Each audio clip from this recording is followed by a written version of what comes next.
Good morning, friends. Welcome back to the session on reading comprehension. Today we are going to look at how to find the conclusions from paragraphs.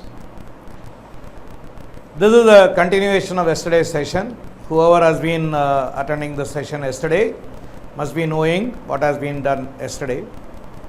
Yesterday we have primarily focused on finding the theme of the passage. That is one aspect what you are expected to do when you do the reading comprehension. The other aspect is finding meaning or reading between the line. That is what it is meant. That is, the author does not say certain things directly and you should be in a position to interpret the meaning or find the conclusion. So that is what is the second aspect of reading comprehension.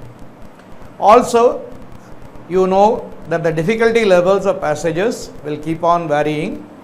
Yesterday we have seen relatively two easier passages, and today we will see not very difficult but relatively a little more difficult passage.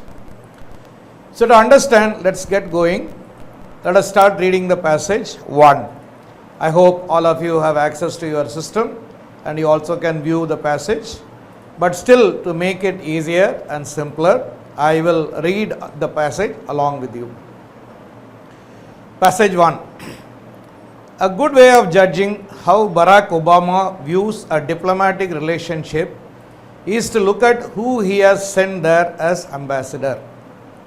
By that measure, the sinecures in the UK and Japan, which went to Lou Sussman, the Chicago investment banker, and John Ross, the Silicon Valley lawyer, are treated as rewards for election fundraising rather than investments in a long-term relationship. China and India, on the other hand, which respectively got John Huntsman, the Republican governor of Ottawa, and Tim Romer, the former Democratic congressman, were seen as too important to mess with. Manmohan Singh, India's Prime Minister, should bear this in mind as he prepares for his meeting this morning with Mr. Obama. As can sometimes be the case with India, New Delhi has recently taken offense from the Obama administration where none was intended. Keen to draw a line under the militarized idealism that characterized George W. Bush's tenure in the White House, Mr. Obama may have overcorrected in some respects.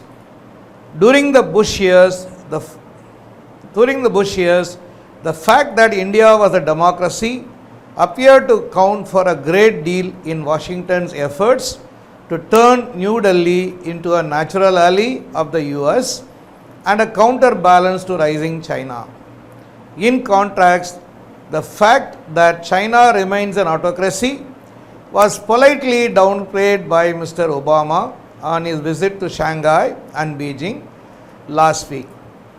Led by a lively Indian media, which put 2 and 2 together from Mr. Obama's trip and got G2, New Delhi feels slighted by the Obama administration, having benefited from an almost unqualified flow of love during the Bush years.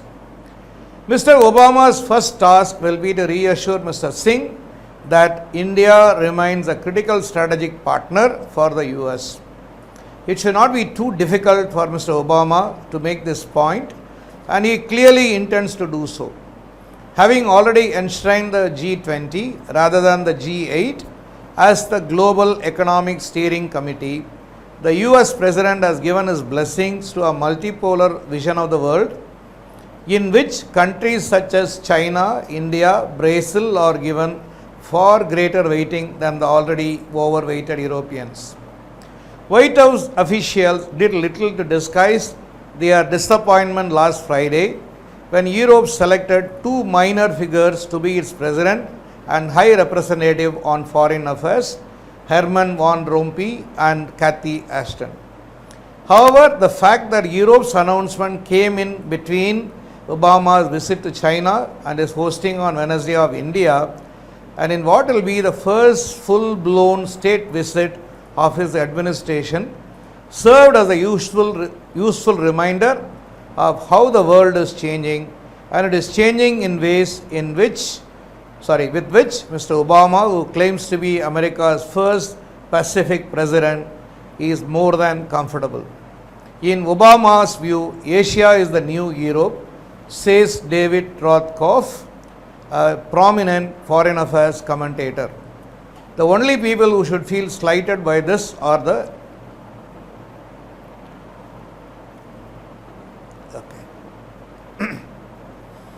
the only people who should feel slighted by this are the Europeans, but Mr. Obama's mostly laudable aim of being as unlike George W. Bush, I think you are repeating.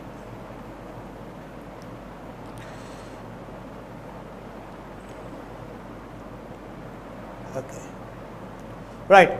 So, but Mr. Obama's mostly laudable aim of being as unlike George Bush as possibly may also have unintended consequences, among them the US relationship with India. Take what are arguably the top 3 diplomatic priorities of Obama White House: fixing the war in Afghanistan, combating climate change, and reaching out to China. In each case, India is directly affected without having been closely consulted. On some issues such as defeating the Taliban, India would be a frontline cheerleader, where it's not for the fact that it suspects Mr. Obama will cut deals with Pakistan military that could wash over into Kashmir, as such arrangements have done in the past. On others, such as global warming, the two countries are at opposite ends of the spectrum. It is hard to see how India's aim of developing rapidly and Capitol Hill's aim of getting India and China to impose emission reduction targets will result in the meeting of minds anytime soon. But the biggest area of political misunderstanding flows from Mr. Obama's warm overtures to China. India sees China as a potential rival. Mr. Obama is hoping China will become a global strategic partner. Since diplomacy now appears to be dominated by Gs, perhaps Mr. Obama can move beyond an undeclared G2 and add India to the equation. Okay, so this is the long passage, but these are the kind of passages you will be expecting in the examination. So now let us look at what you have understood in this passage. If you closely look at this passage, what this passage says are two things. During George Bush time, India and USA were closer, and George Bush was closer to India, and he treated India as a democratic country and all initiatives. For example, we know that the nuclear deal India signed along with USA was during George Bush time. But Mr. Obama is trying to change that equation, and he is trying to make China a strategic partner, and India is not sure how Obama is going to treat India as a partner. And India has got a few concerns, like the problems in Afghanistan and how to handle Pakistan and things like that. And so these are the issues India is concerned with. Whether it will happen or not, we really don't know. So now let us look at the questions. Why does India look up on China as the potential rival? So what are the options given? As Mr. Obama has given greater importance to develop China due to its democratic rule, due to its autocratic rule, China's saber rattling over many disputes related to India. What do you think? Why does India look up on China as a potential rival? Is India bothered about Obama giving importance to China? At least concerned, but it is not worried, or it does not look at China as a potential rival. China, second option, China does not have any democratic rule. Obviously, so it cannot be the answer. Due to its autocratic rule. What is autocratic rule? It is a dictatorship. China doesn't call itself as a dictatorship, but it is a communist country. There is a central committee which rules the country. Even that India is not bothered about. But the last one, China's saber rattling. What is saber rattling means? Making a lot of noise and trouble about many disputes. Like, we have Tibet and Sikkim and so many other places. They are creating trouble. So that is what is the problem, why is considering. And again, the first question, maybe Mr. Obama has given greater importance to develop China. That is also possible, at least from the passage. So the last point is a very general point. The first point is with reference to the paragraph. So keeping this in mind, we should choose the answer A as the answer for this question. Good. So now let us look at the second one. What are the three top diplomatic priorities of Mr. Obama? I think the paragraph says very clearly somewhere about the three priorities. Let us look at the three priorities. Set an end to terrorism in Afghanistan, to reduce the global warming, and to reach out to China. So this answer is given in the first option itself. So this may be the option. But please remember, before going to answer, you should also check out the other answer choices. B says move beyond undeclared G2 global strategic partner and add India to the equation.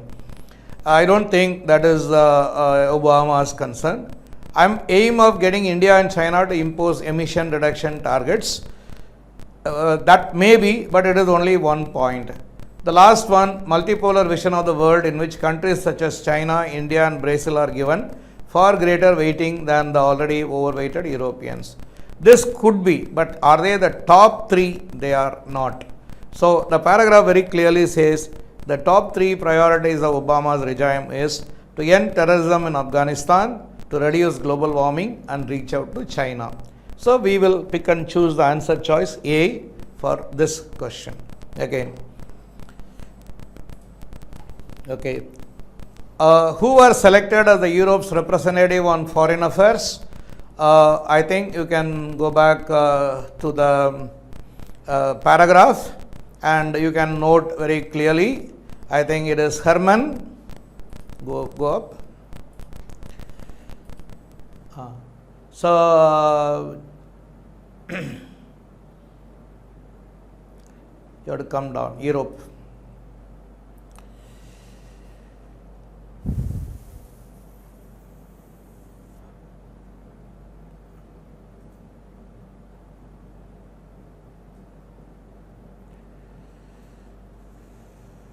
Oh yeah, okay.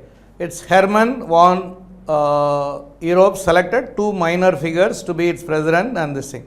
So who are those people? That Herman von Rompuy and Cathy Ashton. It is mentioned here. Okay, Herman von Rompuy and Cathy Ashton. So that is mentioned very clearly in the paragraph.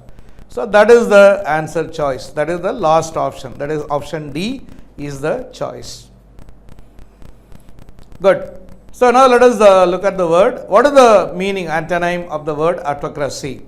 So I have told you that autocracy means dictatorship. So what is the opposite of dictatorship? Is it monocracy? Monocracy means again it is equal to dictatorship, but it is a one party rule, that is called a monocracy. Democracy, that is what is practiced in India, multiple parties and people choose. Despotism again means a dictatorship. So the only word that can be the antonym of autocracy is democracy. So the answer choice here is B. Okay. Right. The last question is a very, very important question, because here is where we are looking at what is the purpose or what is the conclusion we come to. What was the proposed plan for India during Bush years? Okay. Look at the options. To be a frontline cheerleader. What is frontline cheerleader? Just encourage USA and agree to whatever USA does. Second one is aim of developing rapidly. I mean that was not Bush botheration, because Sometimes it may be even negative for him. To turn New Delhi into an innate of the US and counterbalance to rising China. This possibly is the most important thing, and I think if you read the paragraph, that is what very clearly says. If you go to the paragraph, kindly go back to the paragraph.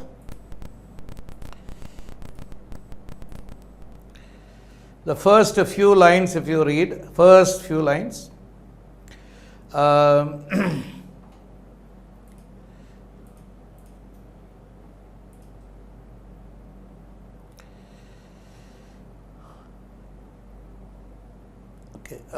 slightly down, as can sometimes be, it will say very clearly during the Bush time. During the Bush years, right? During the Bush years, the fact that India was a democracy appeared to count for a great deal in Washington's effort to turn New Delhi into a natural ally of the US and a counterbalance to rising China. So that has been very clearly mentioned in the paragraph. So what was Bush idea? That he wanted to make India as a counterbalance to rising China. Out of the four choices, C is the choice which makes sense as per the paragraph. So that is the conclusion we are coming to. So this is the paragraph, which is a little complex and which talks about international affairs, and which also gives you scope for interpretation, not directly just picking out the answer. Yes, some of the answers we have picked out directly, but some of the answers we have to think and discuss and do it. So now let us quickly look at the second paragraph. There has been public concern over reports that very young children are being prescribed psychotropic medications. The studies to date are incomplete and much more needs to be learnt about young who are treated with medications for all kinds of illnesses. In the field of mental health, new studies are needed to tell us what the best treatments are for children with emotional and behavioral disturbances. Children are in a state of rapid change and growth during their developmental years. Diagnosis and treatment of mental disorders must be viewed with these changes in mind. While some problems are short-lived and don't need treatment, others are persistent and very serious, and parents should seek professional help for their children. Not long ago, it was thought that many brain disorders such as anxiety disorders, depression and bipolar disorder began only after childhood. We now know that they can begin in early childhood. An estimated 1 in 10 children and adolescents in the United States suffers from mental illness severe enough to cause some level of impairment. Fewer than 1 in 5 of these ill children receive treatment.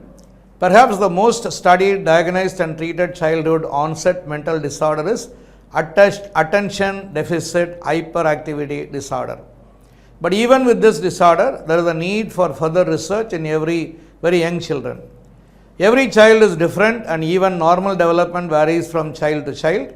Sensory processing, language and motor skills are developing during early childhood, as well as the ability to relate to the parents and to socialize with caregivers and other children. If your child is in daycare or preschool, ask the caretaker or teacher if your child has been showing any worrisome changes in behavior and discuss this with your child's doctor. Many everyday stresses cause changes in behavior. The birth of a sibling may cause a child to temporarily act much younger. It is important to recognize such behavior changes, but also to differentiate them from signs of more serious problems. Problems deserve attention when they are severe, persistent, and impact on daily activities. Seek help for your child if you observe problems such as changes in appetite or sleep, social withdrawal or fearfulness. Behavior that seems to slip back to an early phase such as bedwetting, signs of distress such as sadness or tearfulness, self-destructive behavior such as head banging, or a tendency to have frequent injuries. In addition, it is essential to review the development of your child, any important medical problem he or she might have had, family history of mental disorders, as well as physical and psychological traumas or situations that may cause stress.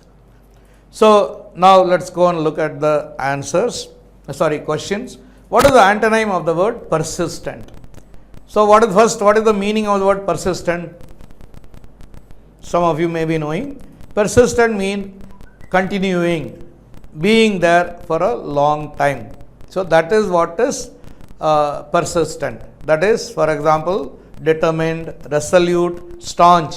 A, C and D, they all are words which are synonyms.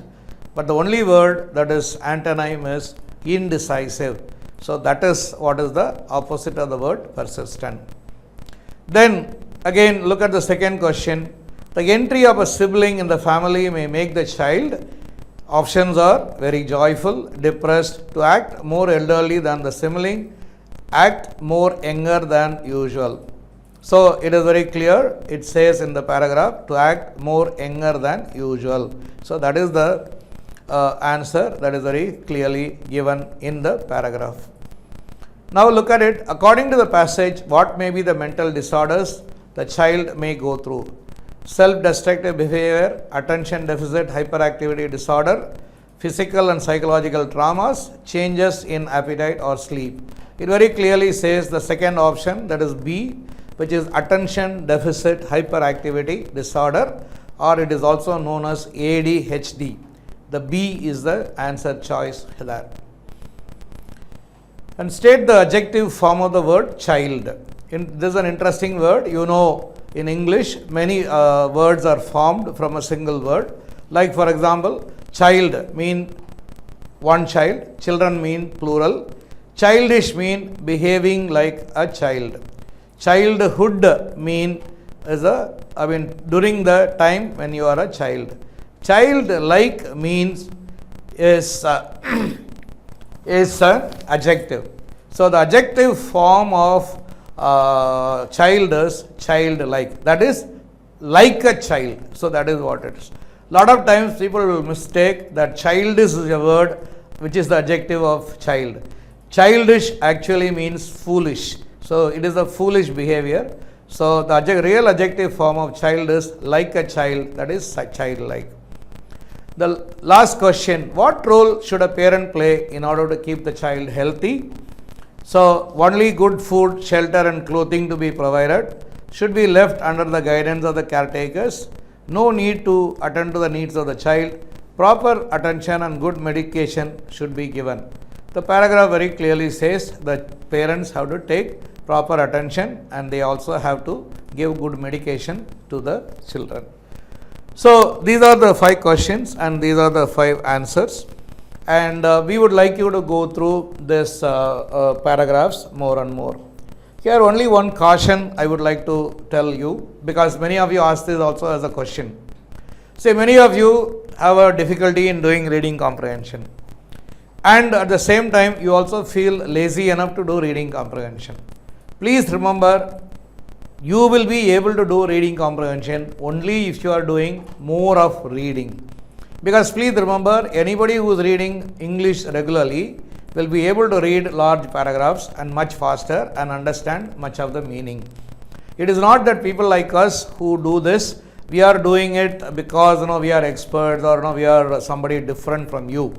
We are also like you people, but only thing is, since we have been reading and we have a familiarity with the subject, the topic and things like that, so we are able to read faster.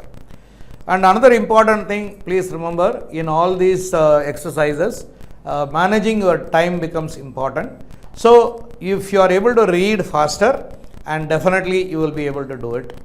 And so why you are reading slow is because of lack of familiarity.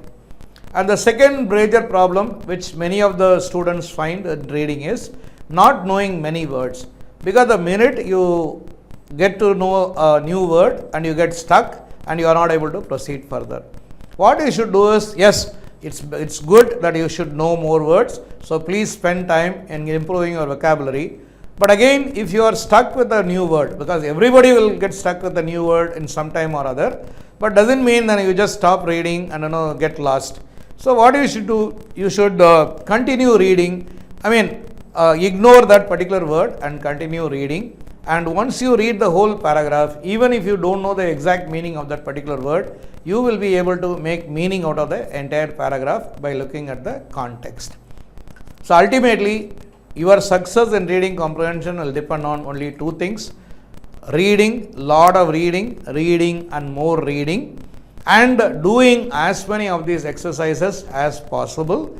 And also after reading, please always think about what you have read. So if you do this practice and if you refer to as many reading comprehension exercises as possible, please do it, because whatever may be the competitive exam you are going to go, reading comprehension is going to be definitely there, and a good score in reading comprehension is going to help you to score very well in the examination. I hope the today's session, even though it is slightly shorter than the previous session, was also useful and you have benefited out of it. Please post your feedback, and which will give us a good feedback so that we can improve our offering. Thank you very much. Nice meeting you all. We will see in the next session. Thank you.